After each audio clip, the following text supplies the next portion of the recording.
قصة المنزل الأخير على التل تدور حول مجموعة من الأصدقاء الذين يقررون استكشاف منزل مهجور تحيط به أسطورة عن عائلة مفقودة وأرواح تحوم في المكان.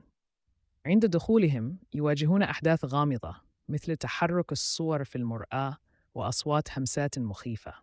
تنفصل المجموعة وتبدأ كل شخصية في مواجهة مخاوفها الخاصة، بينما يحاصر كيان شرير في المنزل. بعضهم ينجح في الهرب، والبعض الآخر يختفي داخل المنزل ليصبح جزءاً من الأسطورة.